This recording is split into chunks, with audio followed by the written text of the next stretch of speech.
अपनी बुद्धि को परमात्मा में निरंतर लगाना। परमात्मा में लगाने के 4 रूप हैं, नाम, धाम, लीला, रूप। जो नाम, रूप, लीला, धाम है, इनमें सबसे सहज सरल नाम है, क्योंकि धाम भी सब कोई वास नहीं कर सकता। नाम जहां जो हो, जहां हो जो हो, बालक, वृद्ध, स्त्री, पुरुष, पढ़ा लिखा, मूर्ख, कोई भी हो, नाम जब सबको भगवत प्राप्ति करा देता है। गोस्वामी श्री तुलसीदास जी महाराज विनय पत्रिका में कह रहे हैं, बहुत जोर की बात है, कह रहे हैं कि नाम राम रावरोई हित मेरे, स्वार्थ परमारथ साथिन सो, भुज उठाई कहो तेरे, नाम राम रावरोई हित मेरे। मैं हाथ उठा के कहता हूं, जो स्वार्थ के मार्ग में चलने वाले हैं या परमार्थ के मार्ग में चलने वाले हैं, या आप जितने भी मुझे अपना मानते हैं संगी साथी, मैं सबसे हाथ उठा के पुकार करके घोषणा करता हूं कि त्रिभुवन में केवल एक परम कल्याण करने वाला भगवान का नाम है। मेरी बात मान लो। गोस्वामी तुलसीदास जी, नाम, नाम चल रहा है, कहीं भी हो आपको भगवत प्राप्ति हो जाएगी। नाम चल रहा है, नाम। जननी जनक तजो जनमी, करम बिनु विधु ही सृजो अवडेरे, मोहू सो को कहत राम ही को, सो प्रसंग के ही केरे। देख लो मेरा भाग्य, जन्म लेते ही माता चली गई। बड़े महापुरुषों के साथ बड़ी घटनाएं घटती हैं। जन्म लेते ही माता चली गई। अभागी जानकर पिता ने कभी प्यार नहीं किया, त्याग कर दिया। जिस पुत्र के प्रकट होती मेरी अर्धांगिनी चली गई, मैं ऐसे पुत्र का मुंह भी नहीं देखना चाहता। तो माता ने तो शरीर त्याग के चली गई, पिता ने मुझे त्याग कर दिया। ब्रह्मा ने मुझे कुछ अभागा ही रचा है, गोस्वामी तुलसीदास जी कहते हैं। बड़ा बेढप मेरे भाग्य की रचना करी। जिसके दरवाजे में खड़े हो जाते टुकड़ा नहीं देता, भगा देता। जिस दासी ने पालन पोषण किया, कुछ दिन बाद वो भी पधार गई। सबको ये भ्रम हो गया कि तुलसीदास जी महाराज के लिए कि बड़ा भागा बालक है, जिसके दरवाजे पे खड़ा होगा कोई घटना घट जाएगी, कोई भोजन नहीं देता। बोले ब्रह्मा ने कुछ भाग्य ही ऐसा रचा था। अब जो मुझे समझ में आया कि मेरा जो भाग्य बदला वो राम नाम से, राम राम राम। पकड़ो बात को, पकड़ो। अब तो कोई कोई कहता है कि तुलसी राम का है। अब अभाग्य मिट गया। बड़े बड़े बादशाह ताज उतार कर रखते हैं। जानते हुए सब क्यों हो रहा है? क्योंकि हमने राम नाम का आश्रय ले लिया। अब खूब राम राम राम राम जपता हूं, उसका परिणाम हुआ कि सब कोई सम्मान देता है, सब ताज उतार के रख रहे हैं, प्रणाम नमस्कार, दुनिया वाह वाह। क्यों? क्योंकि राम राम जपता हूं, राम का हूं, इसलिए। बात समझो। अगर पकड़ पाओ, कह रहे हाथ उठा के कह रहा हूं, जन्म से अभागा कहा गया, मां पधार गई, पिता त्याग दिया। संसार के लोग कहते अभागा है, लेकिन राम नाम का प्रताप ऐसा उदय हुआ। मोहू से को कहत राम ही को, सो प्रसंग कह के रे। उसी नाम के बल से लोग अब कहने लगे तुलसी तो राम का है। फिर ओ ललाट बिनु नाम उदर लगी, दुखो दुखित मोहि हेरे। आहा, जब मैं राम नाम का आश्रय नहीं लिए था, तब पेट भरने के लिए द्वार द्वार पर ललचा कर भूख से व्याकुल होकर खड़ा होता। उस समय मेरी दशा मुझे याद है कि अगर दुख देखे तो दुखी हो जाए, ऐसी मेरी दशा थी। बालक अवस्था, भूख से व्याकुल, दूसरे के दरवाजे पे खड़ा और धक्का मार के लोग भगा देते, अभागी है। फिर ओ ललाट बिनु नाम उदर लगी, दुखो दुखित मोहि हेरे। अब बोले नाम प्रसाद लहत रसाल फल, अब हो बबूर बहेरे। नाम राम राव रोई हित मेरे। जब नाम जब शुरू हुआ तो नाम की कृपा से क्या हुआ कि बबूल और बहेड़े के जो वृक्ष थे अब उनमें आम लग गया। मान लो मेरा जीवन बबूल का पेड़ था, बहेड़े का पेड़ अपवित्र माना जाता है, लेकिन उसमें आम लग सकता है, लेकिन लग गया क्योंकि मेरा जीवन ऐसा था। आज परमानंद की बाढ़ आ रही। बोले वे किसके बल से? बोले राम राम राम, नाम के बल से आई। नाम प्रसाद लहत रसाल फल, रसाल माने आम का फल, अब हो बबूर बहेरे। पहले तो मैं कैसा था? बोले बबूल का पेड़, काटा ही उगेगा, दुख ही मिलेगा। और जब नाम का जप शुरू किया तो उसी बबूल में रसाल लग गया, आम का फल अर्थात महान आनंद। साधत साधु लोक परलोक ही, सुनि गुनि जतन घनेरे। तुलसी के अवलंब नाम को, एक गांठ कई फेरे। नाम राम राव रोई हित मेरे। संत जनों ने, शास्त्रों ने जब कहा कि जीव के समस्त दुखों को मिटाने में समर्थ है नाम, बस उसके अनुसार हमने पकड़ लिया, नाम जप करना शुरू कर दिया। उनकी बात मान करके जब नाम जप किया तो लोक परलोक सब बन गया। हरिवंश महाप्रभु कहते यही परलोक सकल सुख पावत, मेरी सो भैया कृष्ण गुण संचु। इस लोक और परलोक में समस्त सुख आपका वर्ण कर लेंगे, मेरी बात मान लो, मेरी कसम है तुम्हें, तुम नाम जप शुरू कर दो। अगर दुख से निपटना चाहते हो, तभी लोग कहते हैं बाबा का हर प्रश्न का उत्तर नाम होता है। इसलिए नाम है कि एकमात्र समर्थ नाम है जो सारे पापों को मिटा दे। पापों से ही दुख मिलता है। ऐसा कोई पुण्य नहीं है जो इतना समर्थ हो कि हमारे जमा के जमा गोदाम पापों को नष्ट कर दे। वो नाम, नाम संकीर्तनम यस्य सर्व पाप नाश, समस्त पापों का नाश नाम से। लोक परलोक बनाना है तो संतों से सुना, शास्त्रों में सार बात पकड़ी, नाम कीर्तन, नाम जप। अब तुलसी ने तो एक ही सहारा पकड़ लिया, राम राम राम, एक ही अवलंबन। जैसे गांठ तो एक ही होती है, लपेटा उसमें 100 मार दिए जाए, ऐसे ही साफ शास्त्र हैं, मेन बात है, पॉइंट की बात है, नाम जप। यज्ञानाम जप यज्ञोष्मी, जितना नाम जप कर लोगे उतने ही सुखी हो जाओगे। बात को पकड़ लो। गोस्वामी तुलसीदास जी कहते, तो श्री तुकाराम जी महाराज कहते हैं, संदेह मत करो, वही एकांतवास सफल है जो समाधि में है। समाधि कैसी है? नाम की समाधि, नाम का ध्यान, 2 अक्षर राधा, वही गूंज रहा है। अब समाज में बैठे हो तो एकांत, एकांत में बैठे हो तो एकांत। और अगर नाम जप नहीं चल रहा तो श्री तुकाराम जी महाराज कह रहे हैं केवल एकांत में बैठे रहना प्रमाद है।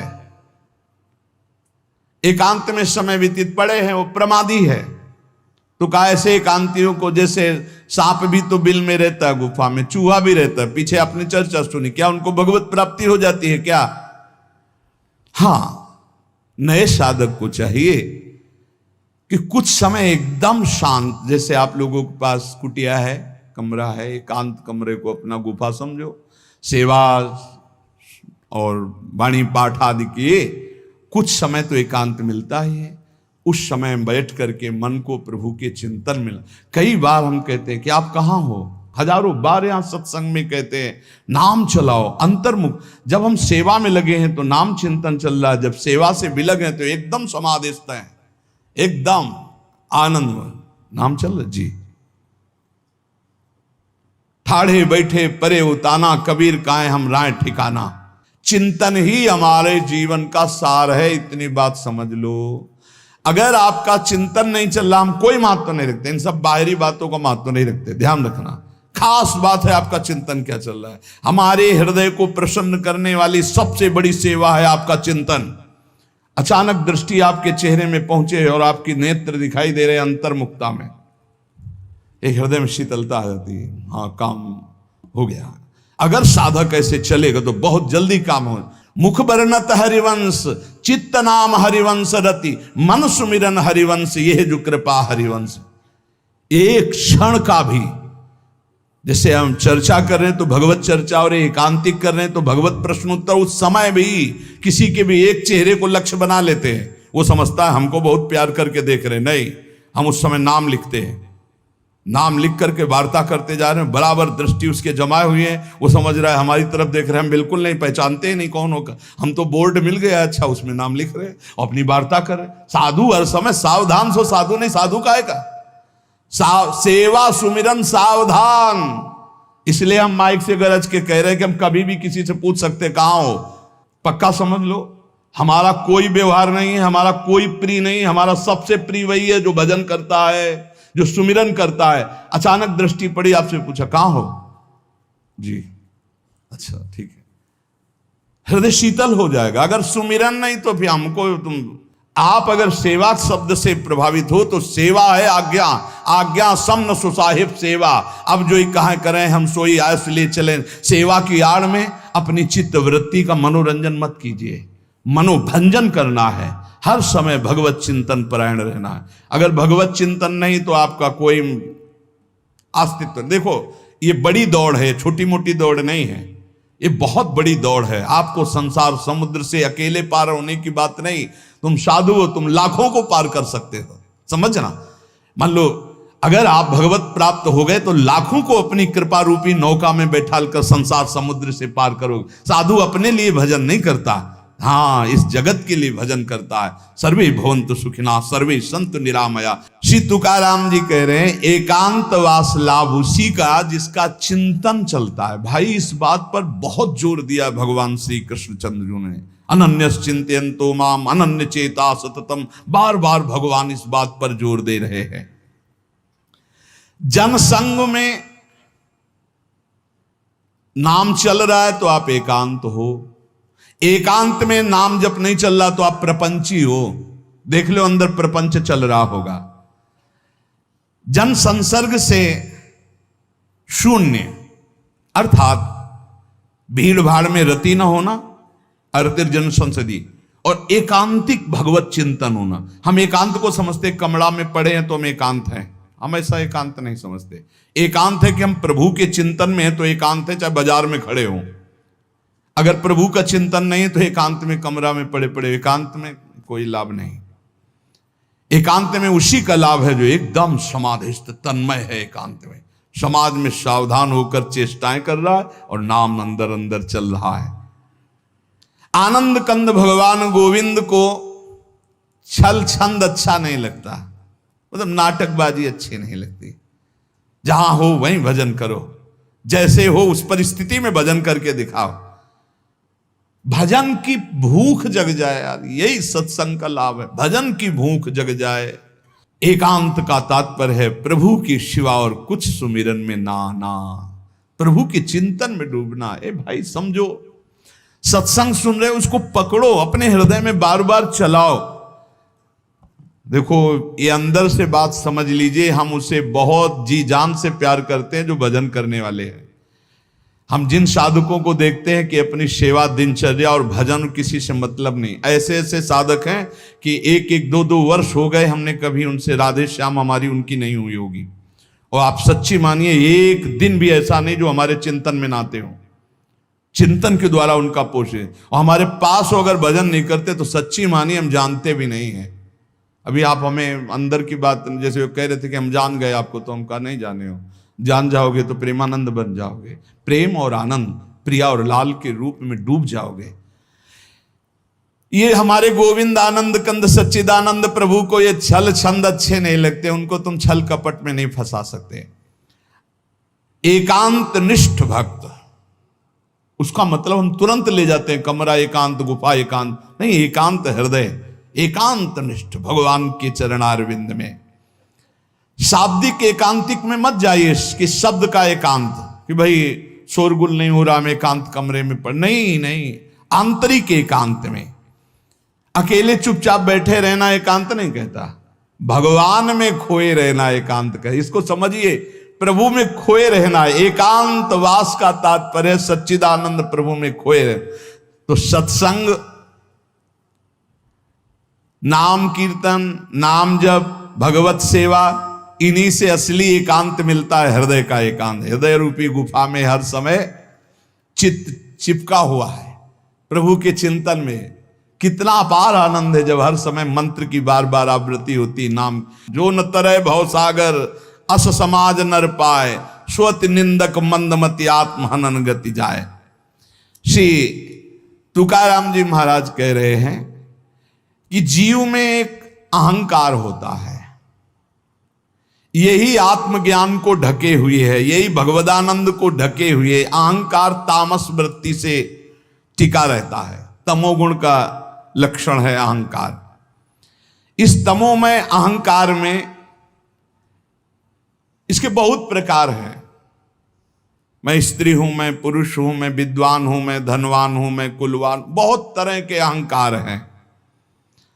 सब अहंकार के भेद ही हैं।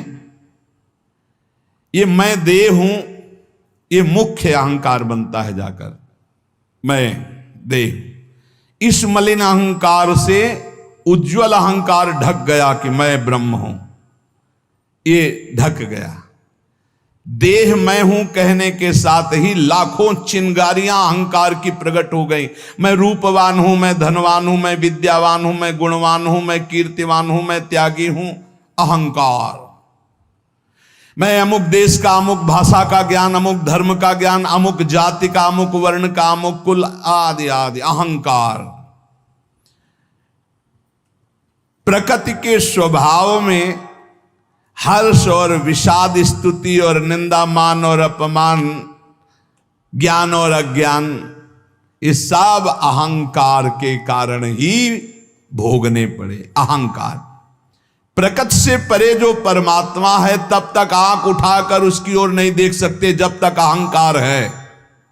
तुकाराम जी महाराज कह रहे हैं, परमात्मा के और तुम्हारी दृष्टि के बीच में जो पर्दा लगा हुआ है वो अहंकार। जब तक ये अहंकार नष्ट नहीं होगा तब तक भगवान की तरफ आंख भी नहीं उठा सकते हो। दर्शन पाने की बात जाने दो।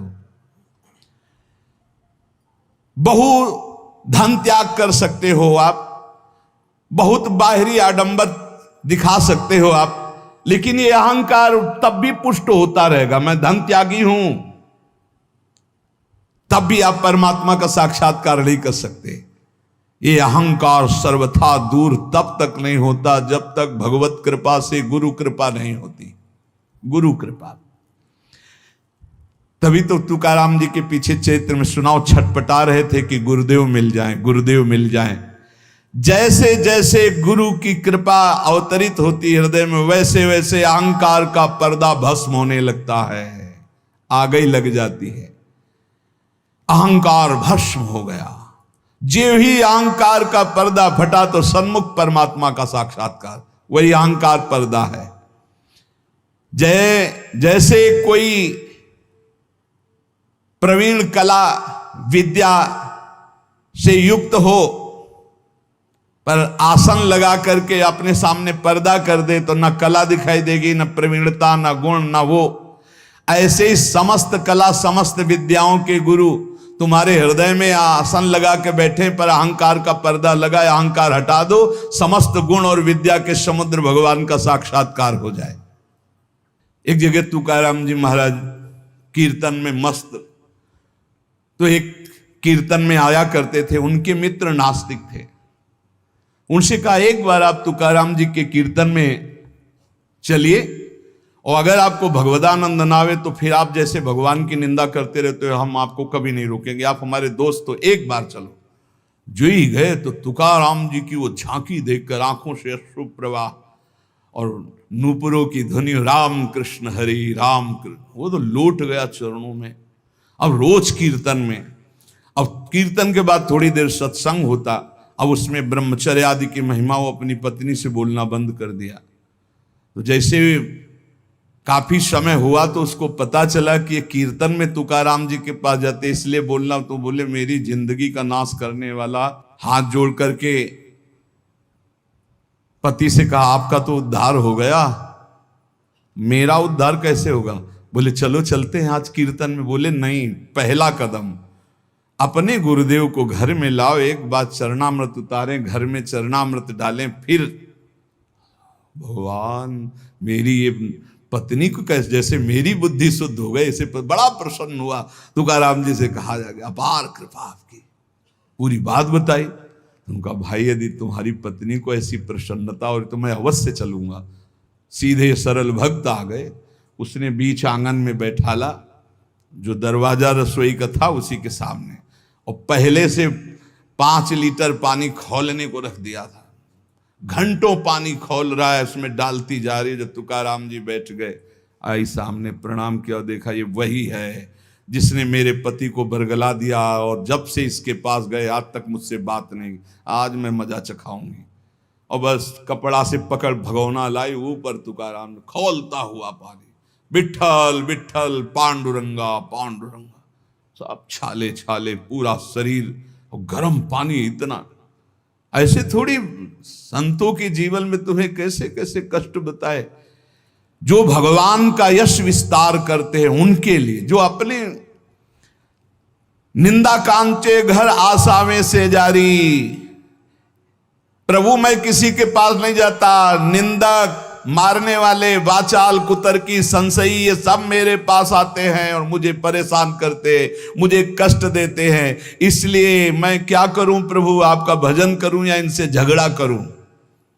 ये पाखंडी लोग मेरे पीछे पड़ गए विठ्ठल, मैं उनसे क्या कहूं? मैं नहीं जानता ये छल कपट, ये लड़ाई झगड़ा। मैं तुम्हारे पांव पड़ता हूं, उनके भी पांव पड़ता हूं, मुझे भजन करने दो, इनसे दूर रखो। नको दुष्टो संग पड़े भजना मधि भंग, तुक निषेधिता मद नशा है सर्वथा।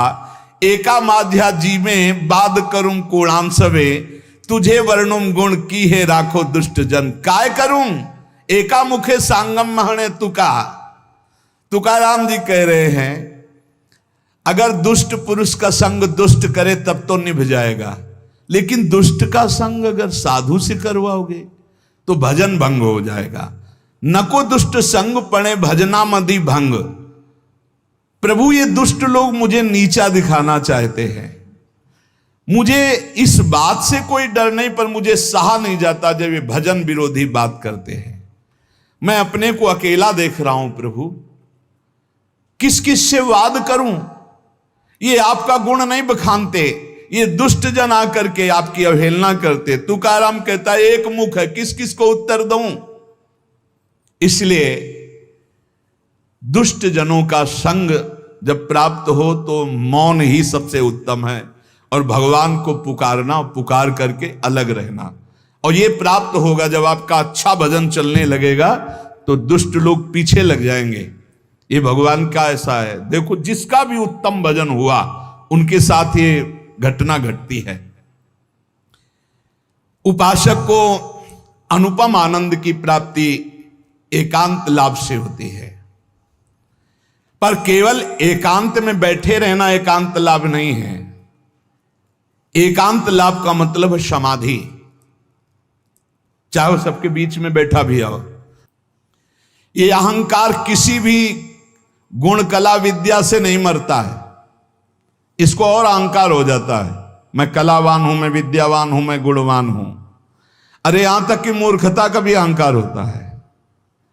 चित्त में अहंकार को पोसते पोसते अनंत जन्म व्यतीत हो गए, अब भगवान के मार्ग में चले तो नम्रता का अहंकार हो गया है। ये भी है, मैं बहुत सरल हूं। अरे कितना बोझा लदा है अहंकार का।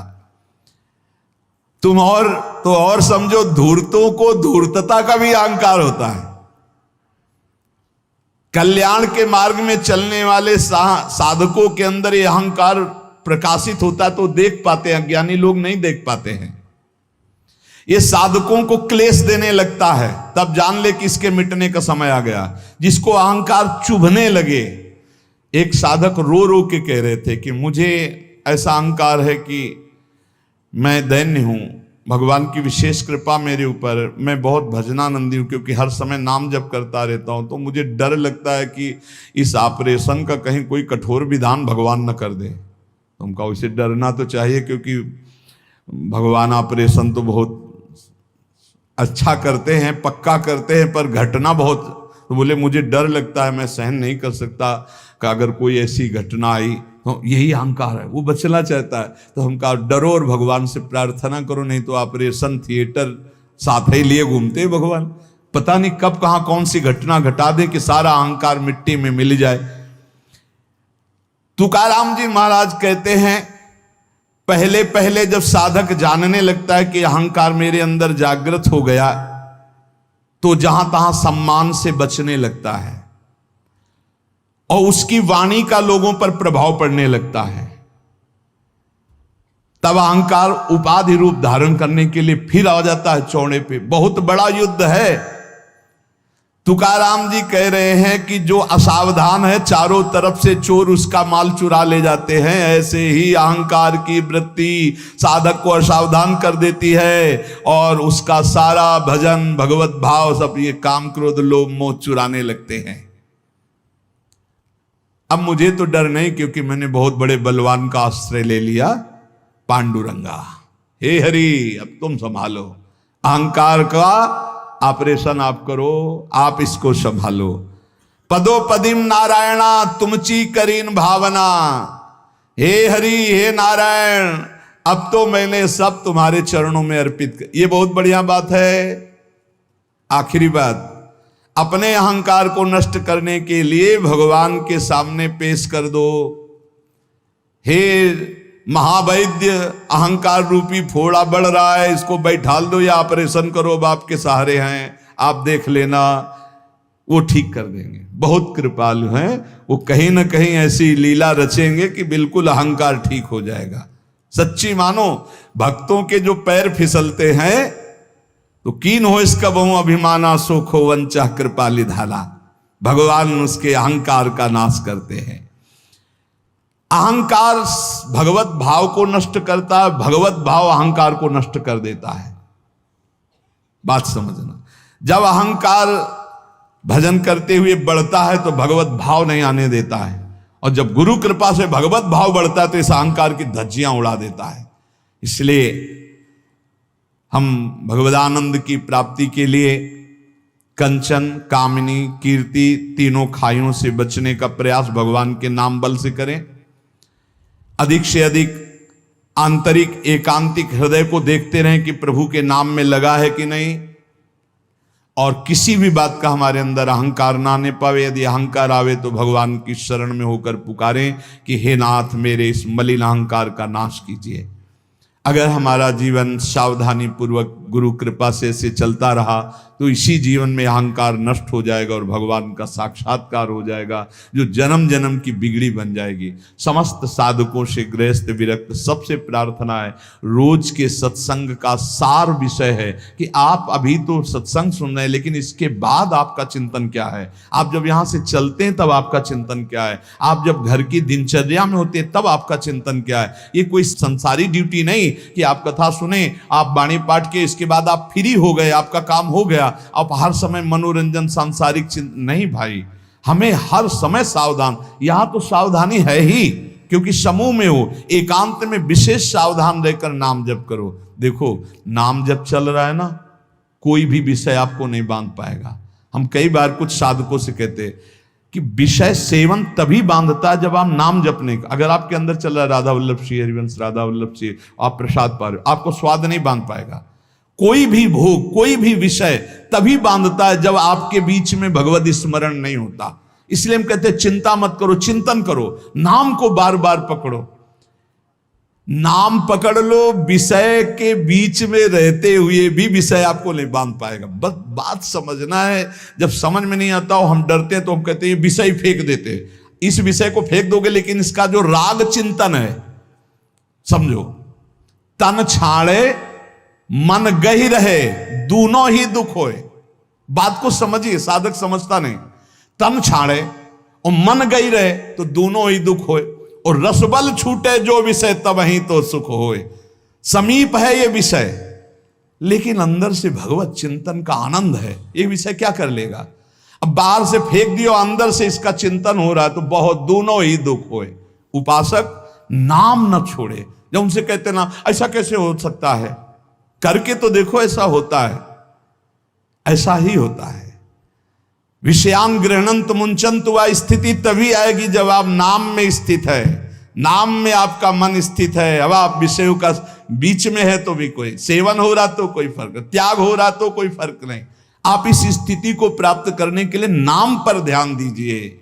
नाम जब चलेगा तो रमा बिलास राम अनुरागी, तजत बमन जिम जन बड़ भागी। इसलिए भाई चूकिएगा नहीं, बहुत महिमा में समय है। खूब नाम जप करके भगवदानंद की प्राप्ति की जाए। इसी जन्म में प्रिया प्रीतम से, हाँ बिल्कुल आमने सामने उनके चरणों में लौटे, उनकी सेवा। ये घर के लोग हैं, ललिता विशाखा चंपक चित्ता, ऐसा अपने परिवार है, वहां चलना है। हम भूल से आ गए संसार में, अब हमें अपनी भूल मिटाकर फिर धाम पहुंचना है। बिल्कुल नजदीक आ चुके हैं, बस दरवाजा क्रॉस करो, चिदानंद धाम में प्रवेश हो जाएगा। शेष चर्चा आगे। श्री राधा वल्लभ लाल की जय।